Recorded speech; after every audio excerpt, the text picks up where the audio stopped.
After 3 years active service as army surgeon, Pare returned to Paris with such a reputation that he was at once appointed surgeon in ordinary to the king. When Metz was besieged by the Spanish army, under Charles V, the garrison suffered heavy loss, and the number of wounded was very great.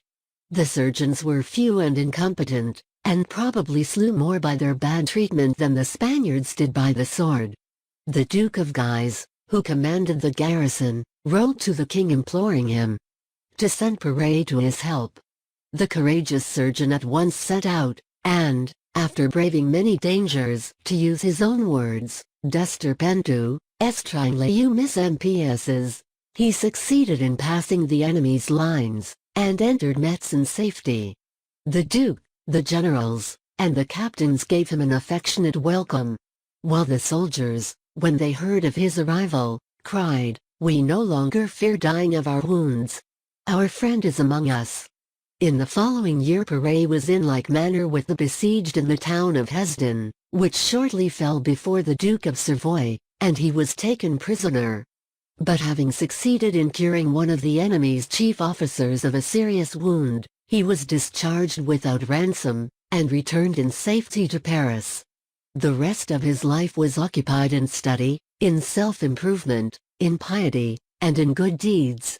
Urged by some of the most learned among his contemporaries, he placed on record the results of his surgical experience, in 28 books, which were published by him at different times. His writings are valuable and remarkable chiefly on account of the great number of facts and cases contained in them, and the care with which he avoids giving any directions resting merely upon theory unsupported by observation. Pare continued, though a Protestant, to hold the office of surgeon in ordinary to the king. And during the massacre of St. Bartholomew he owed his life to the personal friendship of Charles IX, whom he had on one occasion saved from the dangerous effects of a wound inflicted by a clumsy surgeon in performing the operation of vivisection.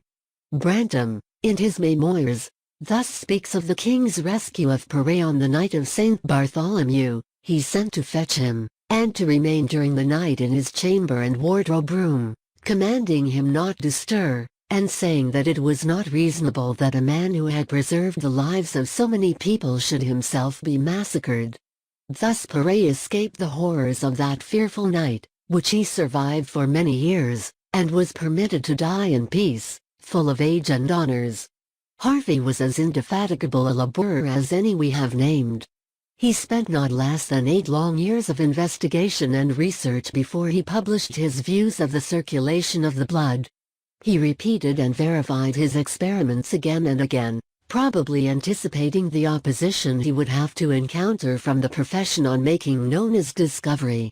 The tract in which he at length announced his views was a most modest one, but simple, perspicuous, and conclusive.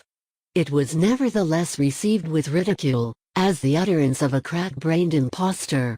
For some time, he did not make a single convert, and gained nothing but contumely and abuse. He had called in question the revered authority of the ancients, and it was even averred that his views were calculated to subvert the authority of the scriptures and undermine the very foundations of morality and religion. His little practice fell away, and he was left almost without a friend. This lasted for some years, until the great truth, held fast by Harvey amidst all his adversity, and which had dropped into many thoughtful minds, gradually ripened by further observation, and after a period of about 25 years, it became generally recognized as an established scientific truth. The difficulties encountered by Dr. Jenner in promulgating and establishing his discovery of vaccination as a preventive of smallpox were even greater than those of Harvey. Many, before him, had witnessed the cowpox, and had heard of the report current among the milkmaids in Gloucestershire, that whoever had taken that disease was secure against smallpox. It was a trifling, vulgar rumor, supposed to have no significance whatever, and no one had thought it worthy of investigation, until it was accidentally brought under the notice of Jenner.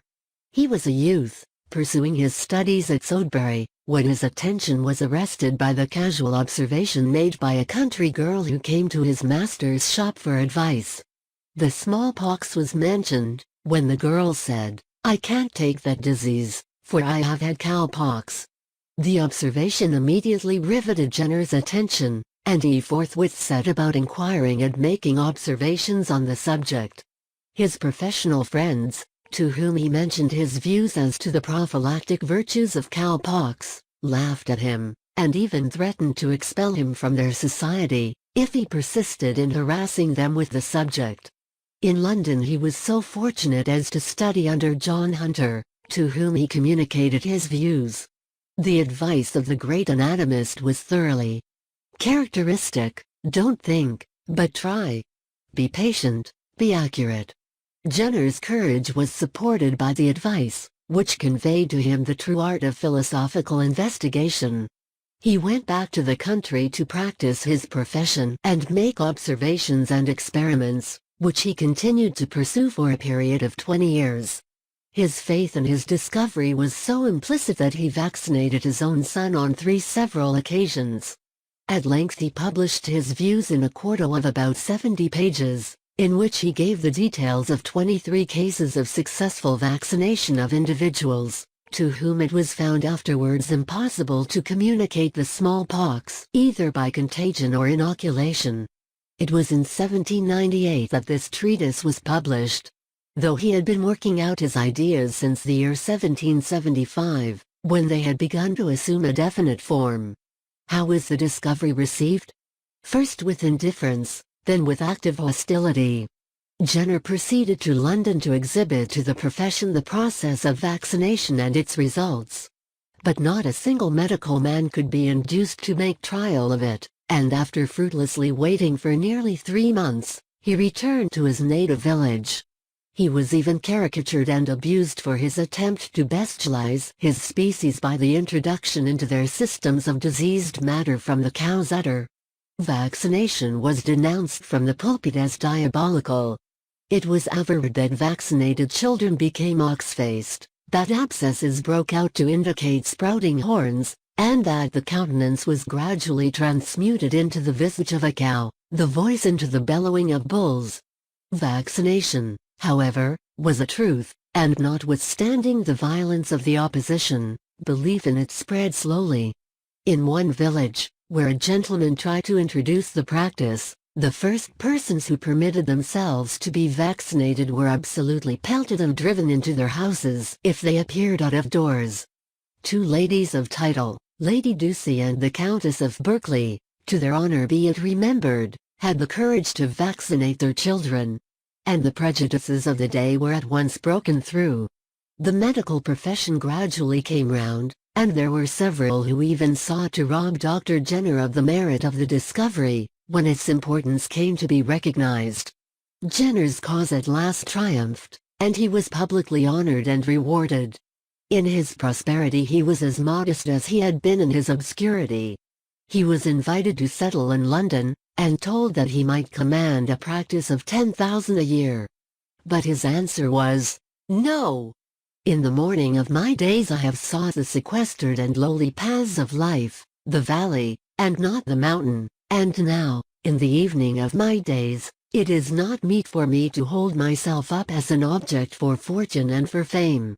During Jenner's own lifetime the practice of vaccination became adopted all over the civilized world. And when he died, his title as a benefactor of his kind was recognized far and wide. Cuvier has said, if vaccine were the only discovery of the epoch, it would serve to render it illustrious forever. Yet it knocked 20 times in vain at the doors of the academies.